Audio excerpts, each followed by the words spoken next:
The cross people wear around their neck is a diagram of their own inner crucifixion, but they never understand the true meaning of it.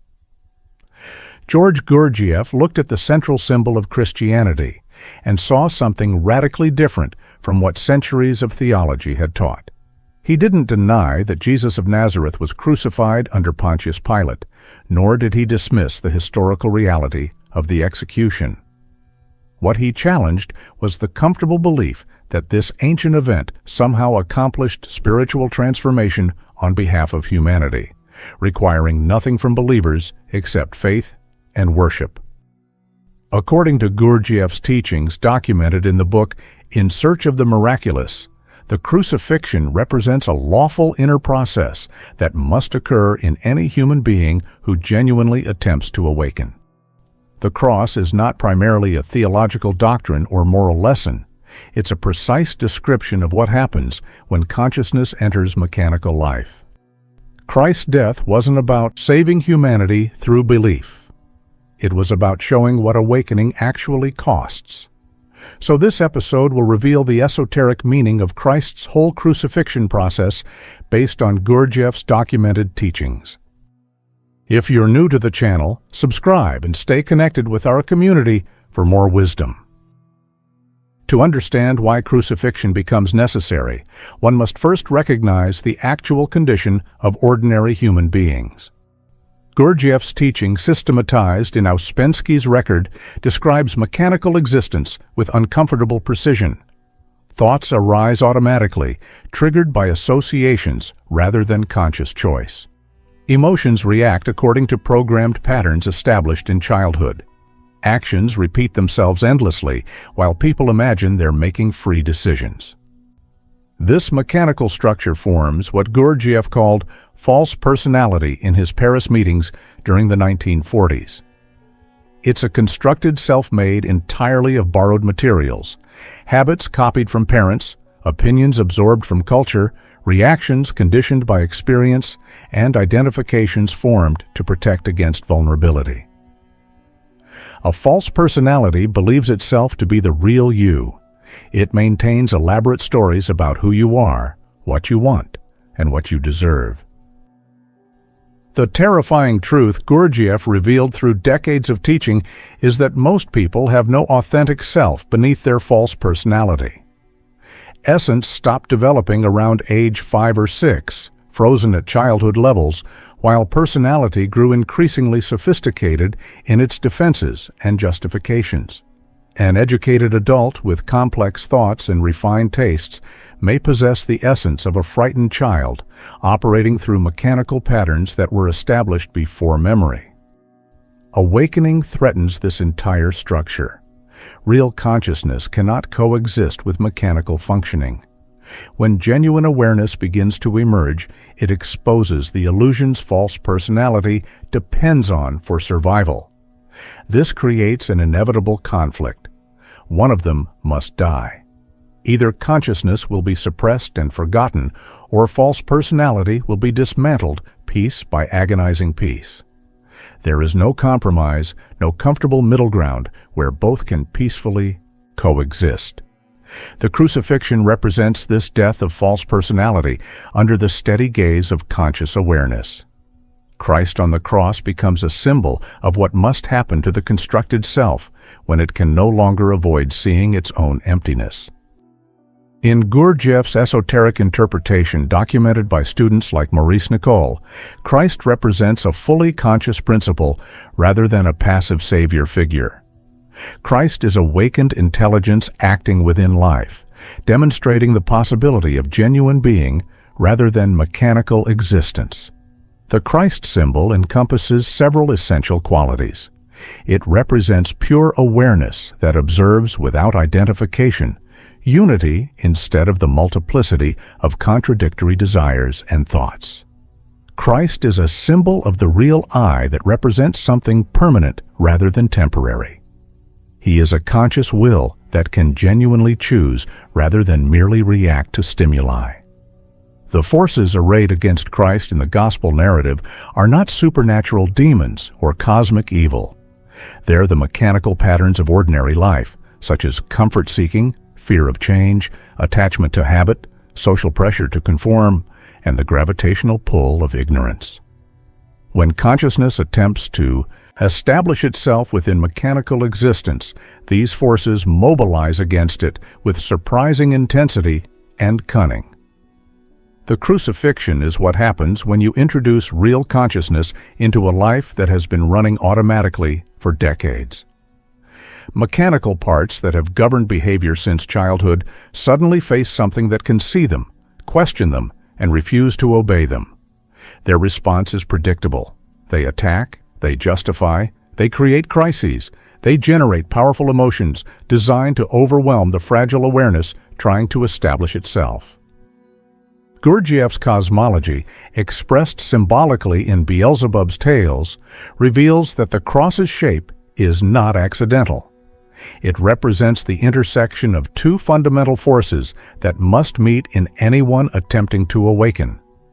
The vertical line represents conscious aspiration, the upward reach toward higher awareness, and the intentional effort to remember oneself rather than disappearing into sleep. This vertical dimension requires constant work, deliberate struggle against the downward pull of habit and sleep.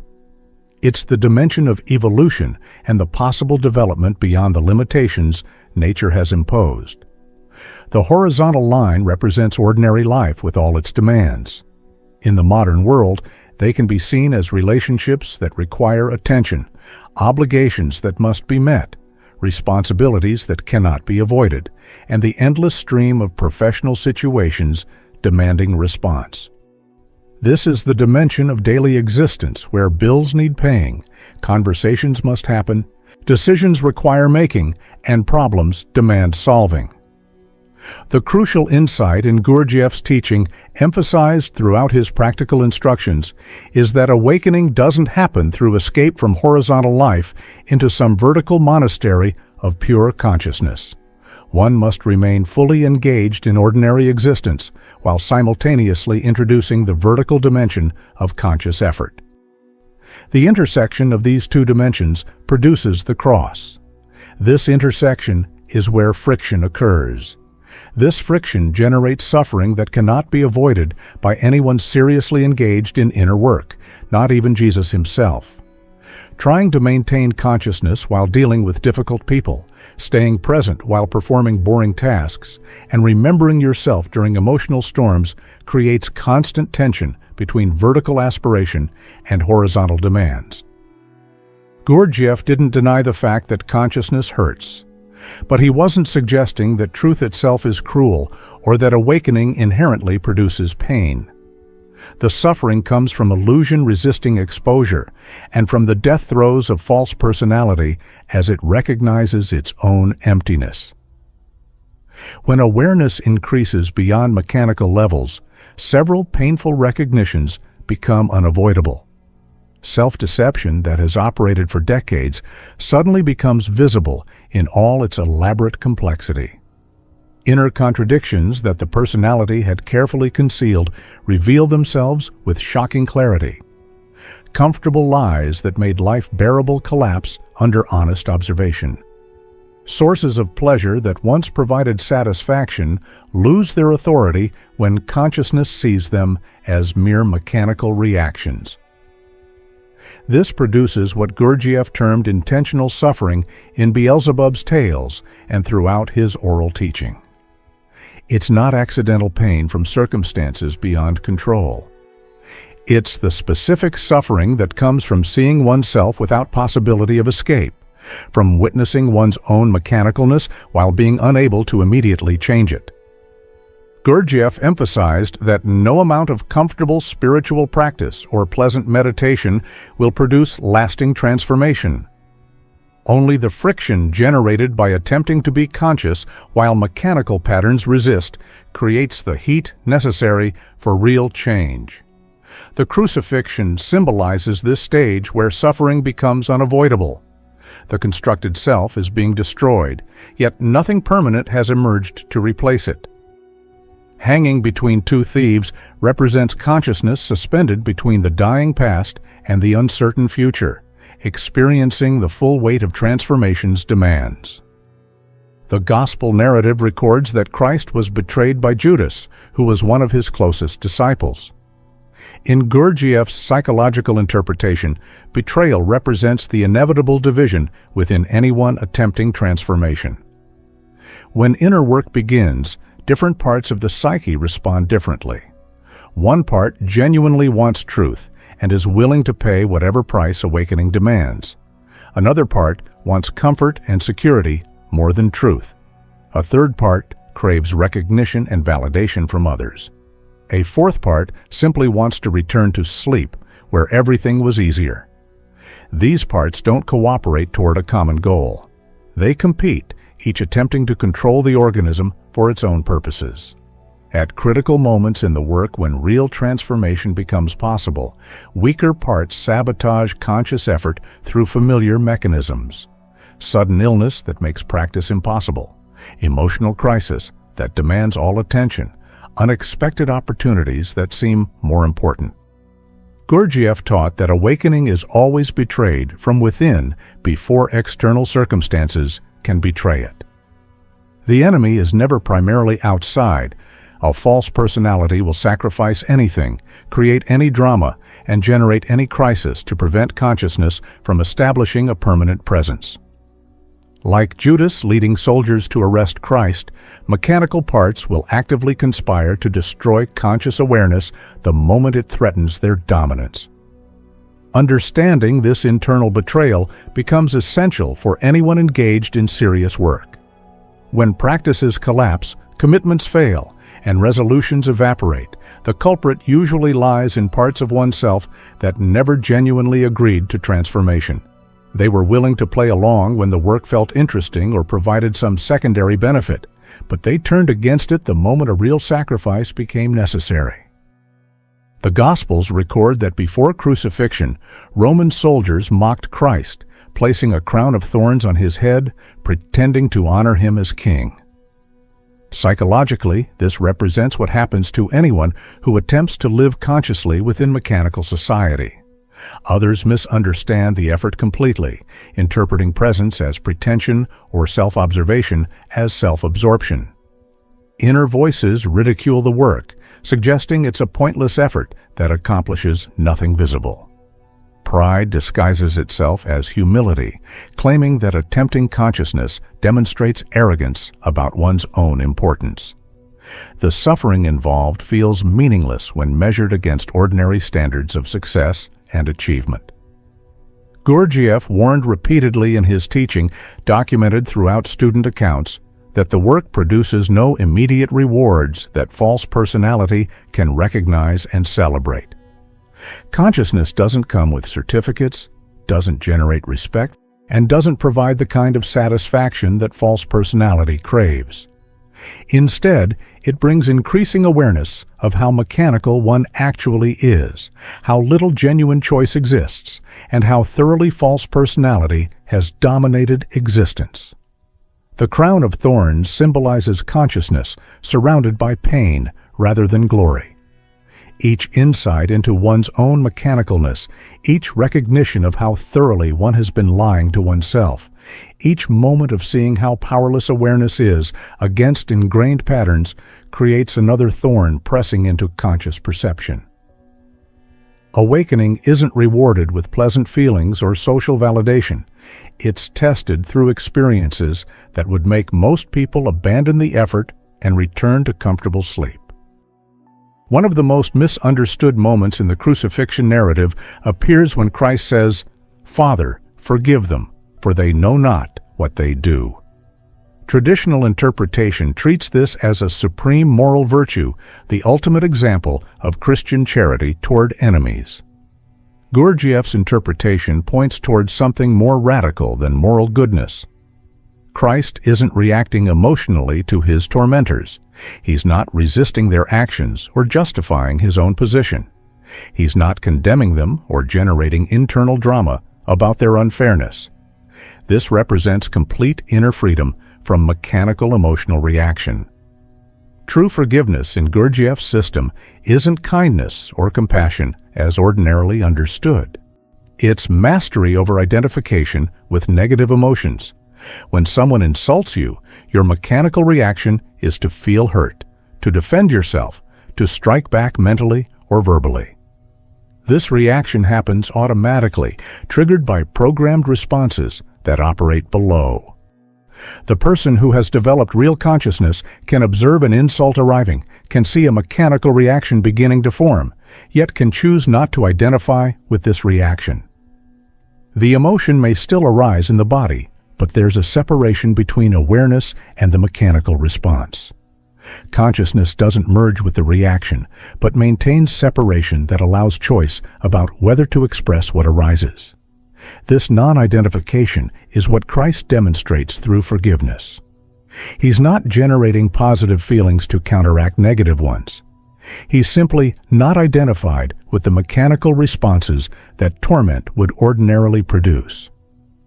This represents complete freedom from emotional tyranny, the state Gurdjieff called objective consciousness, where one can observe inner processes without being controlled by them.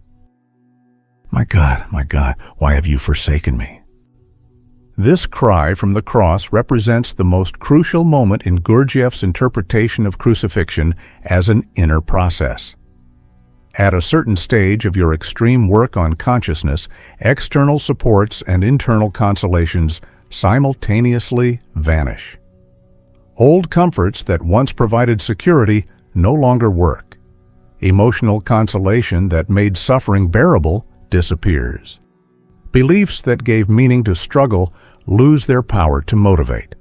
An effort that once felt purposeful begins feeling empty and mechanical.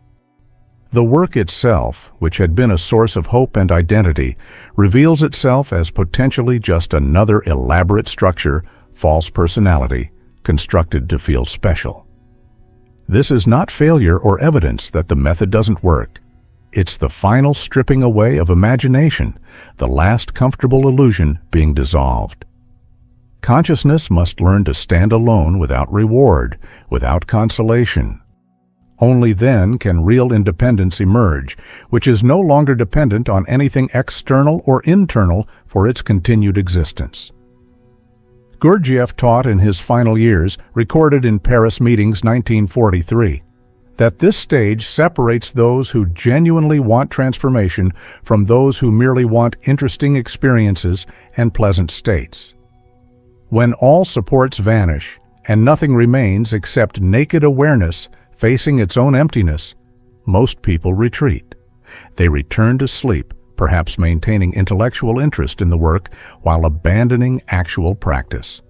They convince themselves they've learned what they needed and can now integrate insights without continuing the difficult effort. The few who persist through this abandonment discover something that cannot be explained to those who haven't experienced it.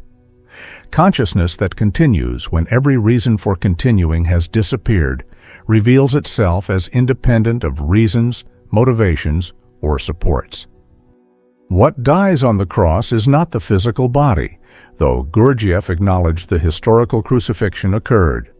What undergoes death in the esoteric interpretation is the imaginary self that has dominated consciousness since childhood. The false unity that pretended multiple contradictory desires represented one coherent person, the borrowed personality constructed from others' opinions and cultural conditioning, the unconscious authority of habit that claimed to represent genuine will. This death cannot remain merely a symbolic or intellectual understanding. Gurdjieff insisted throughout his teaching that something must actually die inwardly. The false structures must actually be dismantled through years of sustained self-observation and conscious suffering, piece by agonizing piece. The cross represents the point where this false unity can no longer maintain itself. Consciousness has penetrated deeply enough that pretense becomes impossible. That what they called myself was a convenient fiction, that almost nothing in their psychology actually belongs to them. This recognition doesn't feel like philosophical insight. It feels like death, like losing everything one believed about oneself. Without this death, Gurdjieff taught, no real inner birth becomes possible. New structures cannot emerge while false ones maintain their territory. Something genuine and permanent cannot develop from materials that are entirely borrowed and mechanical. The old must die completely before the new can begin taking shape. Gurdjieff departed radically from traditional Christian teaching by insisting that resurrection is not guaranteed. In his talks recorded during the Institute period and later Paris meetings, he stated directly that only something real can resurrect. If someone has spent their entire life in mechanical existence, if they've developed nothing beyond what nature provided at birth, then nothing survives physical death. The machine simply stops functioning, and its components return to the cosmic reservoirs from which they were borrowed. Resurrection becomes possible only if someone has developed what Gurdjieff called higher bodies, astral body, mental body, and causal body. These structures, discussed in Search of the Miraculous and symbolically throughout Beelzebub's tales, are not given automatically. They must be built through specific work that most people never undertake. The materials for higher bodies come from the conscious transformation of the three foods: physical food, air, and impressions. When these materials are processed mechanically, they produce only what's needed to maintain physical existence. When consciousness participates in their processing, additional substances of higher quality are produced. These refined materials can be stored and gradually used to crystallize permanent structures that survive beyond the physical organism. Resurrection represents the emergence of a permanent center of consciousness that has become independent of the physical body. This real I, as Gurdjieff called it, is no longer dependent on mechanical reactions, environmental conditions, or the body's functioning for its existence. It has achieved a kind of immortality, though Gurdjieff was careful to note that even this wasn't absolute, but represented survival on a different level of cosmic organization. The person who undergoes inner crucifixion, who allows false personality to die while maintaining consciousness through the process, creates conditions for this. What resurrects is not the personality that died. That false structure remains dead. What emerges is something that was being built gradually through years of work while the false personality was still dominant, something real that personality's death finally allows to operate independently. According to Gurdjieff's historical understanding, early Christians understood crucifixion as an inner process they must undergo, and the resurrection as something they must achieve through specific work. As generations passed, churches preserved the story while the substance evaporated.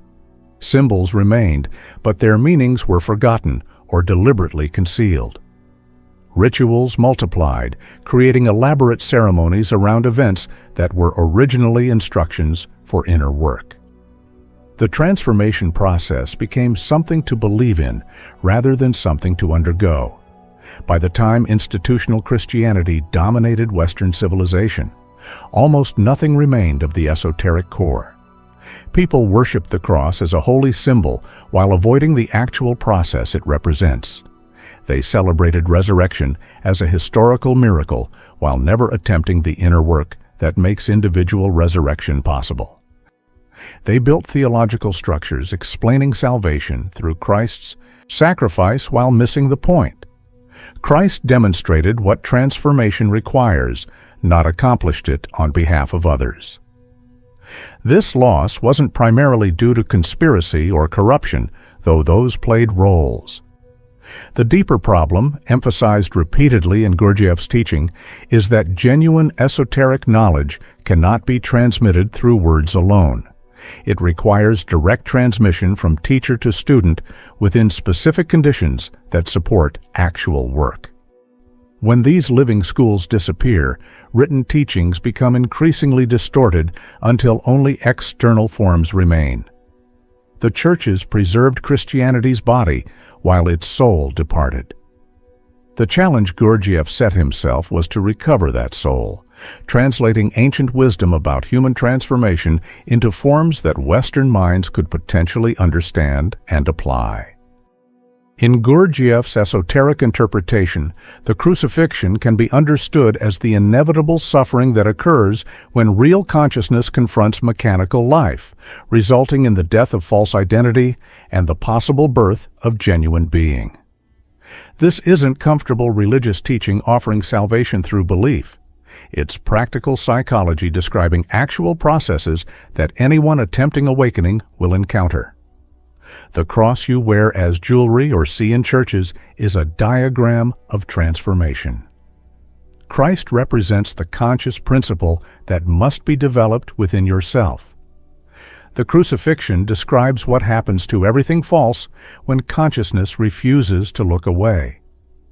You cannot avoid this process if you genuinely want to awaken.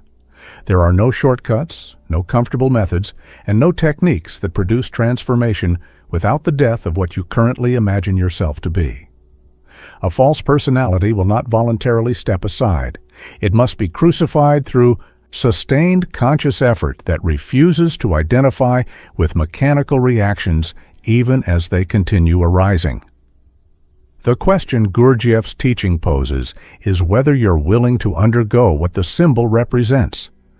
Most people prefer worshiping the cross to being crucified on it. They want resurrection without death, consciousness without the suffering that exposes mechanical sleep, transformation without sacrifice of comfortable illusions. Yet the teaching remains available for those who recognize their actual condition and genuinely wish to change it. The cross stands as both a warning and an invitation. Transformation is possible, but it costs everything you currently believe yourself to be. Real consciousness can emerge, but only through the death of the constructed self that has been running your life since childhood. If you're ready to stop worshiping symbols and begin the actual process they represent, stop seeking comfortable teachings and face the cross that awaits every genuine seeker. The crucifixion you've been avoiding is the only path to the resurrection you claim to desire.